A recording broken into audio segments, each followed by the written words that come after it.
Hi, this is Chad Roberts from RPGGeek. We're with Kat and Rob from Pelgrane Press, and they're showing us the new books that are coming out here at Gen Con 2019. I guess coming soon to stores everywhere. Absolutely, yeah. They should both be in stores from end of August, start of September. And so at the show, you've got the new Knights Black Agent Solo Ops books, which is a little bit of a different departure from...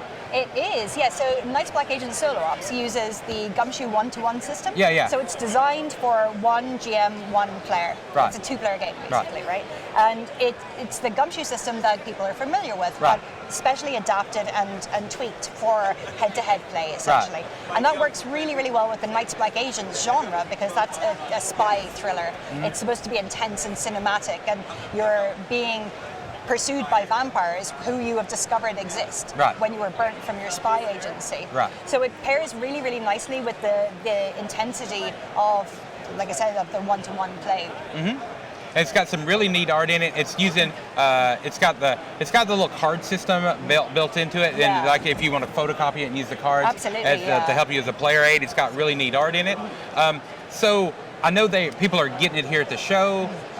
When and where, if they want to take a look at this, I know people are been pounding the forums looking for this. Yeah. Where can everybody that's not here get it? So everyone who's not here, you can pre-order it from our website, which is www.pelgranepress.com. Right, fantastic. And then also at the show, we'll just talk about the other thing. There's a new 13th Age book, Shards of Broken Sky. So tell us a bit about that. Well, I'm going to hand over to Rob to do that. So. Shards of the Broken Sky is the adventure that was originally coming out when 13th Age was published. Right. And we've taken a good long time finishing it. Uh-huh. And it is a sandbox adventure that you probably can play through 2 different campaigns, choosing the pieces that are most interesting to your players. Mm-hmm. The idea...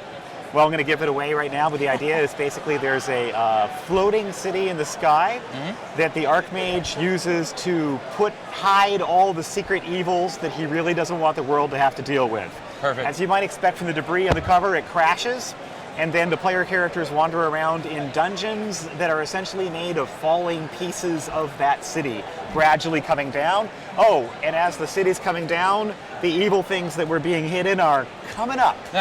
And the player characters get, basically decisions like, are you going to spend your time rescuing people, or are you going to spend time plundering things, or are you going to play it as a mystery novel to try to figure out why this happened and how it could be prevented from getting worse. Right. And I know when I was looking at the Pelgrane Press, they were not only looking at this one for I guess a couple of years, they were looking at this one for a couple of years. So these have been a long time in development. So I know people are getting into the show here, but is it going to be the same process to get it into stores, or if they want to pre-order it, or so when is that going to be available? In fact, the pre-orders I think are en route to people now. Okay. And probably it's on its way to bookstores, so hopefully the pre-orders will get it first. Okay. But then books should be within a week or 2. Okay. And that's still at Pelgrane Press? Pelgranepress.com. Pelgranepress.com. Yep. And so this has been Kat and Rob with Pelgrane, and I'm Chad with RPGGeek, coming at you from Gen Con 2019. Thanks. Have a great day. Thank you. Bye-bye. Bye.